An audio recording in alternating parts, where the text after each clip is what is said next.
창세기 6장 5절부터 8절의 말씀입니다.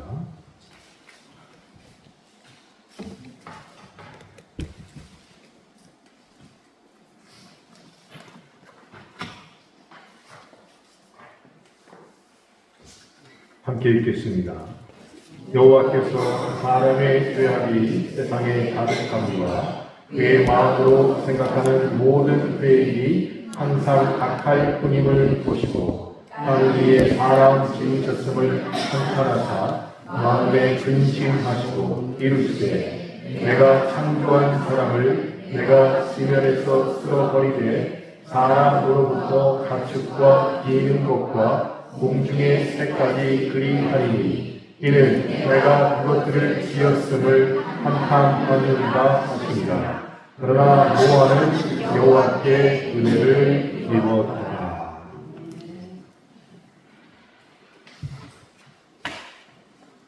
오늘 오후 예배에 참석하신 여러분을 주님의 이름으로 환영합니다. 비록 짧은 시간이지만 오늘 본문이 주시는 말씀의 은혜를 우리 모두가 함께 누리기를 원합니다. 은혜를 받은 사람, 그것도 잘못을 용서받는 은혜를 받은 사람은 아마 대부분은 그 은혜를 받기 위해서 늘 가슴에 그것을 담아두고 있었을 것입니다. 지난 목요일날 대전 침례교연합회 체육대가 있었다는 사실을 말씀드렸고, 외삼동에 있는 외삼축구장은 대전시설관리공단에 속한 곳인데 대전시 족구협회에다가 시설을 운영권을 맡기게 되었습니다. 담이 쳐져 있고요. 아무나 들어갈 수가 없습니다. 사무처장이라는 분이 계셔서 그분이 주관을 하시는데 족구장을 빌리기가 참 힘들었습니다. 그리고 족구장을 빌렸습니다. 근데 운영상 보니까 대여료를 받아서는 안 되는 곳이었어요. 왜냐하면 그것은 대전시청에 속한 땅이기 때문에 그렇습니다. 그런데 대여료를 40만 원을 조건으로 걸었고 우리는 그것을 이미 지불을 한 다음에 그 이후에 대전시청이 찾아가서 지금 시장을 만나게 되었습니다. 근데 시장이 제일 먼저 한 말이 그거였습니다. 목사님, 하수종말처회장보다 아마 외삼동 축구장이 하시기 편하실 텐데 민원도 안 들어올 것 같고 뭐 기타 부대 비용 들어간 건 전혀 없지요? 그래 깜짝 놀랐습니다. 왜냐하면 돈을 주면 안 되는데 왜 그들이 돈을 받았잖아요. 그래서 돈 40만 원 줬는데요? 이랬으면 이제 그분은 큰일 나는 거잖아요. 근데 저희 목사님 6명이서 그 짧은 시간 서로 눈빛을 다 마주치고 없습니다. 없습니다. 그랬어요.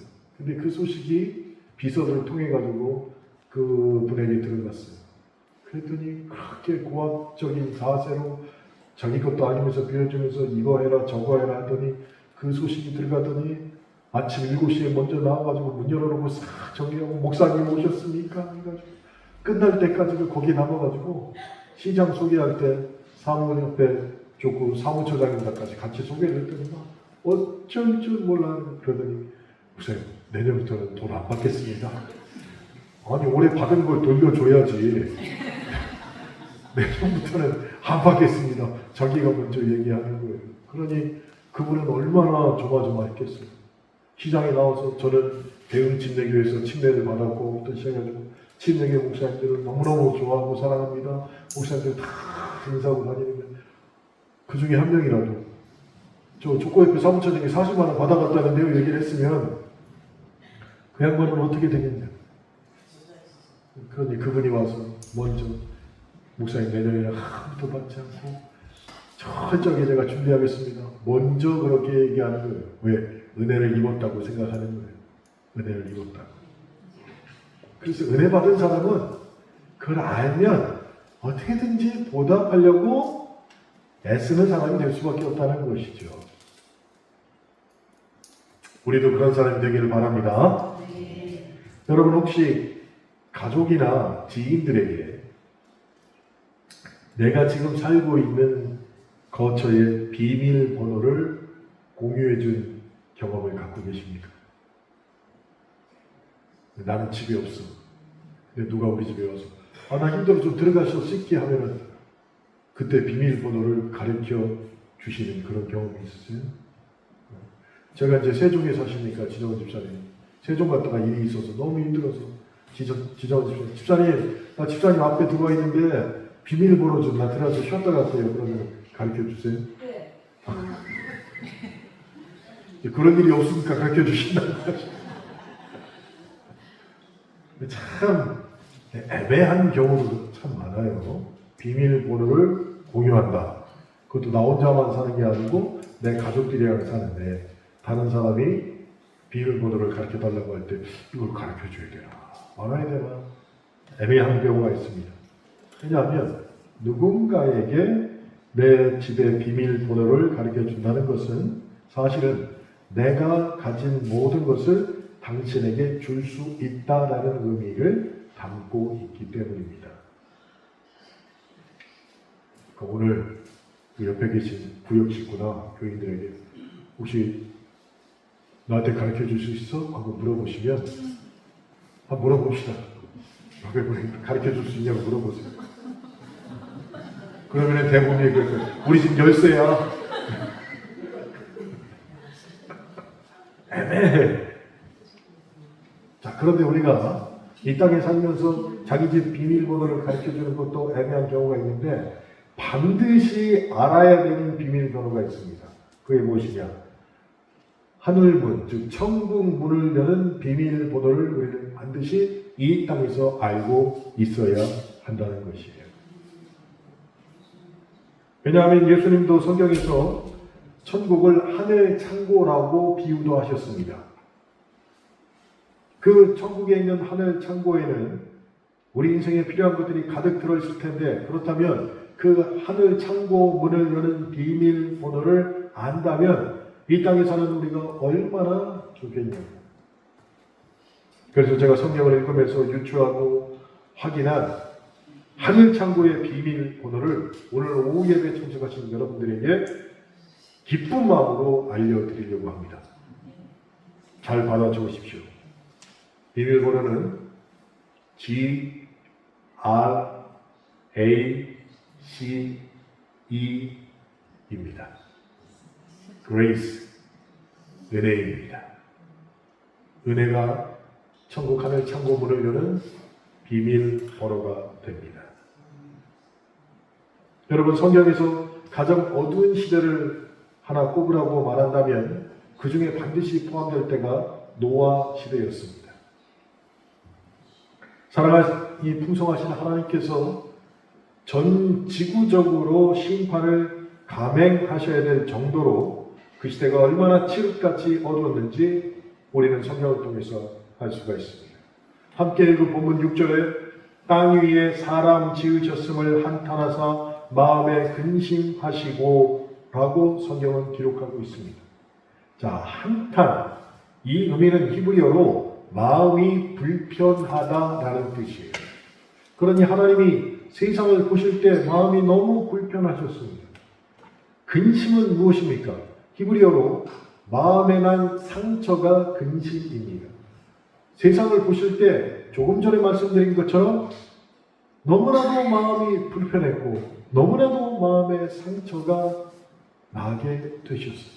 누가요? 하나님께서 말입니다. 그래서 이 뜻을 일반적인 용어로 성경 말씀, 즉 6절 말씀을 다시 써보면 이렇게 될 것 같습니다.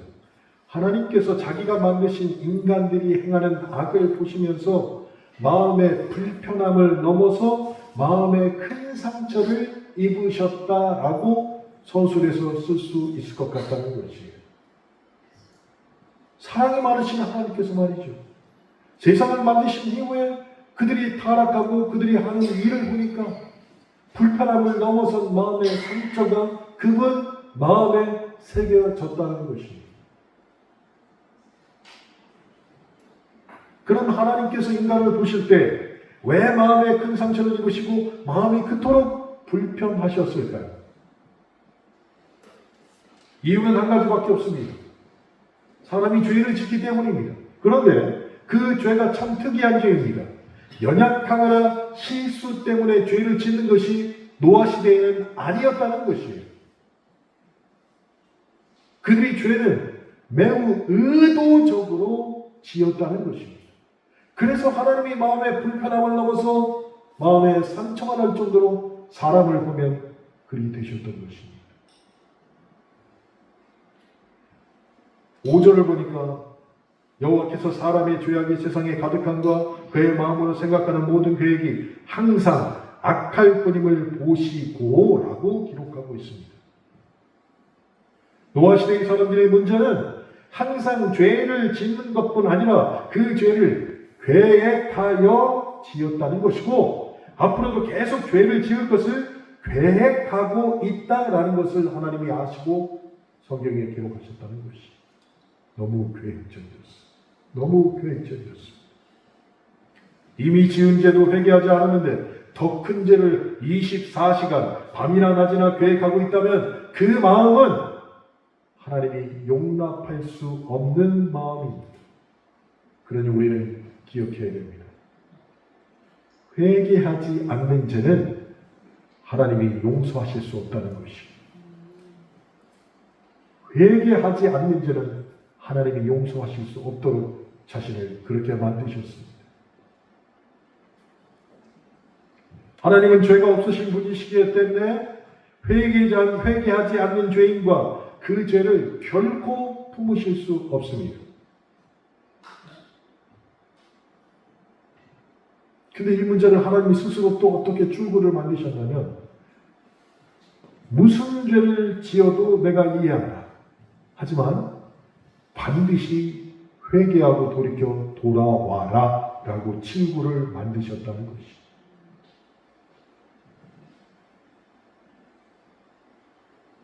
그렇게 하나님께서는 타락한 인간을 구원할 계획을 치밀하게 세우셨습니다. 근데 노아 시대는 문제가 어디 있었느냐? 사람들이 죄를 짓고 나서 하나님께서 회개하고 돌아오면 용서한다라고 출구를 만드셨음에도 불구하고 그들이 회개하지 않았다는 것이에요. 회개는커녕 더 큰 죄를 계획하고 준비하고 하나님에게 돌아가지 않았다는 것이에요. 그래서 노아 시대에 문제가 있는 것입니다. 하나님이 참으셨습니다. 참으시다 하나님의 심판이 시작되셨습니다. 그러면 우리가 어떤 죄까지 하나님이 이해하실까요? 로마서 1장 26절로부터 32절에 보면 사람이 지을 수 있는 대표적인 죄 21가지가 기록되고 있습니다. 21가지의 죄를 명시하여 로마서 1장 26절부터 32절을 기록하고 있습니다. 그런데 이것을 명시한 이유는 단 한 가지입니다.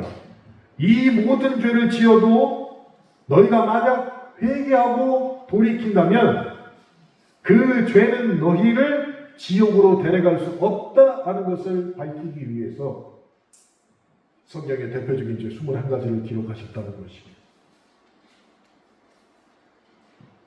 더불어서 이 사실로 알 수 있는 것은 로마서에 나오는 약 21가지의 죄보다 가장 더 큰 죄는 무엇이냐?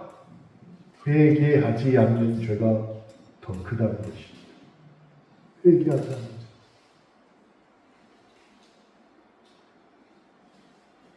노아 시대와 지금의 공통점은 똑같은 일이 반복해서 일어나고 있다는 것입니다. 성경은 분명 우리에게 죄라고 말씀하시는데 세상은 더는 그것은 죄가 아니다 라고 말하는 것이 그 시대와 지금 시대의 공통점이라는 것입니다. 세상은 노아 시대, 지금 시대 이렇게 얘기합니다. 그것은 죄가 아니다. 사람은 원래 그렇게 사는 거야. 왜? 그것이 인권이기 때문이다 라고 포장을 하는 것입니다. 그런데 그 배후에는 사탄이 있습니다. 사탄은 회개하지 않아도 되도록 세상을 만들어 가고 있는 것이에요. 사탄이 왜 그렇게 할까요? 회개하면 하나님께서 얼마든지 용서하실 것을 너무나도 잘 알고 있기 때문에 하나님께 돌아갈 수 없도록 죄를 짓고도 회개하지 못하도록 우리를 유혹하는 것입니다. 근데 그것이 노아 시대나 지금이나 사탄이 똑같은 재능을 발휘하고 있다는 것이에요. 그런데 우리는 그 이면을 봐야 됩니다. 하나님은 중심을 보시는 분이시기 때문에 그들의 모든 생각을 하나님이 다 보고 계신다는 것이에요. 그러니 하나님의 눈에 노아의 시대는 온 세상이 어두운 밤이었습니다. 그렇게 아무런 소망이 보이지 않는 시대였습니다. 그런데 오늘 우리가 함께 읽은 8절을 보십시오. 그러나 노아는 여호와께 은혜를 입었더라. 이렇게 마치고 있습니다.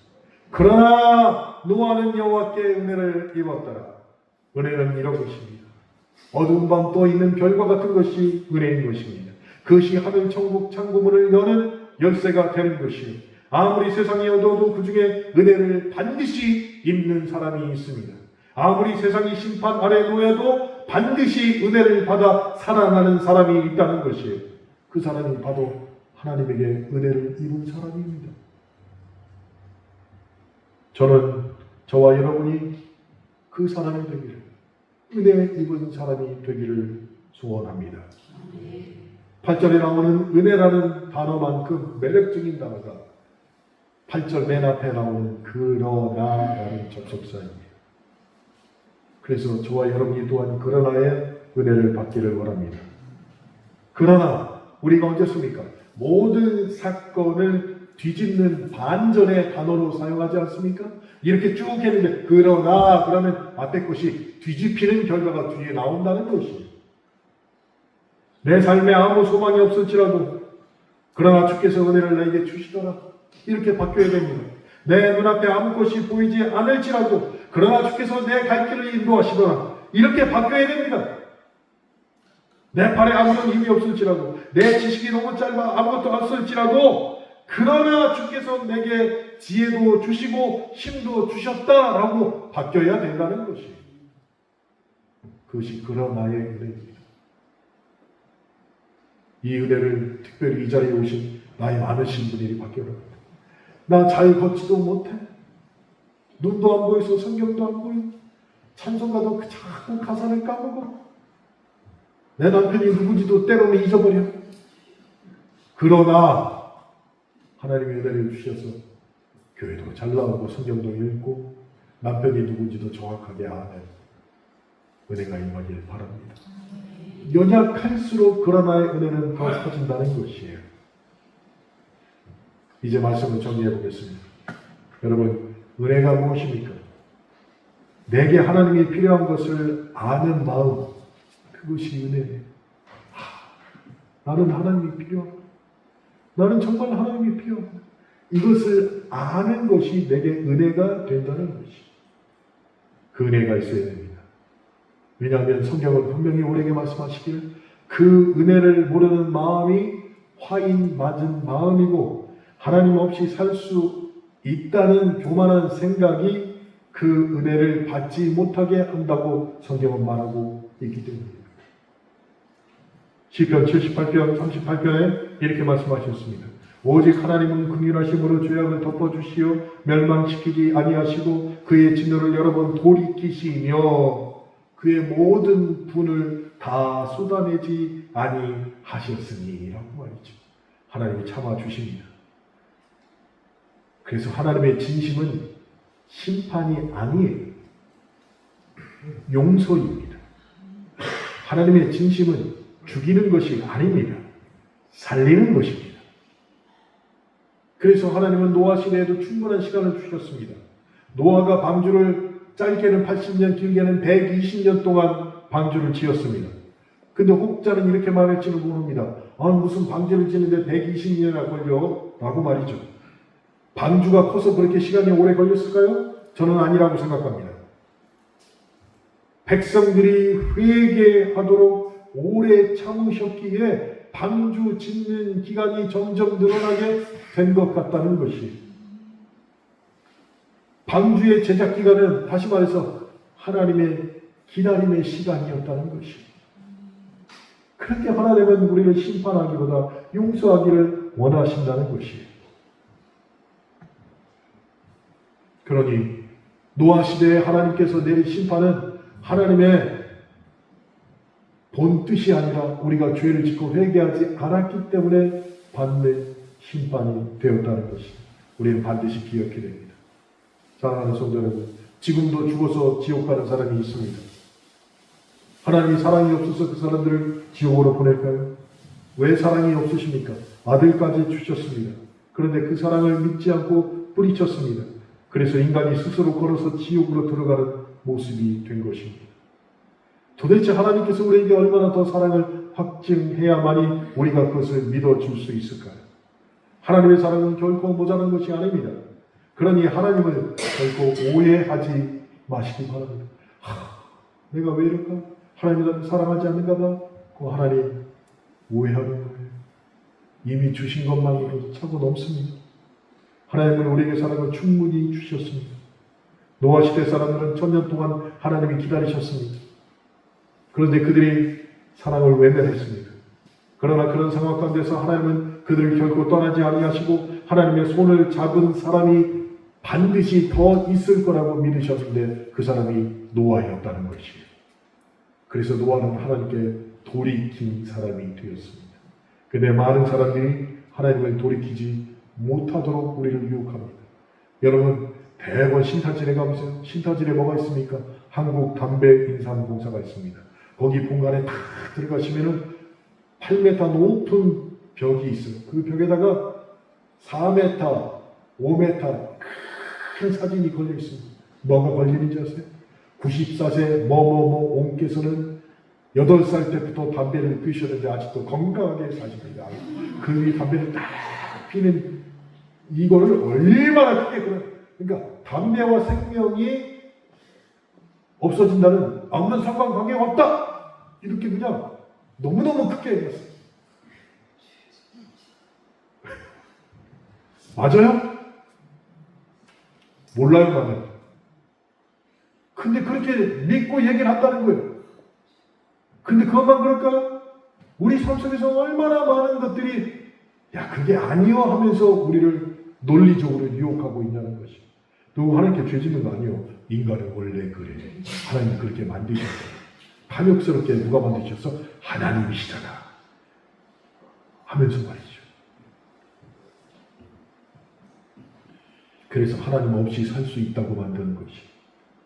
근데 우리는 그레이스, 은혜를 받은 사람에게 하나님 없이는 못 사는 사람이 되어야 한다는 것입니다. 사랑하는 성도 여러분, 은혜가 그런 것입니다. 하나님의 은혜를 주고 싶을 때 옆에 있는 사람이 우리가 되어야 한다는 것입니다. 하나님은 멀리 있는 누구를 생각해서 자신이 갖고 있는 은혜를 아끼시는 분이 아니에요. 옆에 있는 자에게 은혜를 주실 때 있는 흠뻑 다 주시는 분이십니다. 그러니 하나님이 가지고 계신 가장 좋은 것을 바로 옆에서 동행하는 사람에게 주시는데 노아 시대에는 그게 누구였느냐? 노아였다는 것이에요. 그러니 여러분 평생 주님을 떠나지 말고 하나님 잘 믿으시고 하나님과 동행하여 믿음의 길을 걸어가시길 바랍니다. 하나님과 동행하는 자에게 하나님은 날마다 새롭게 쏟아지는 은혜를 주실 줄 믿습니다. 기도하겠습니다.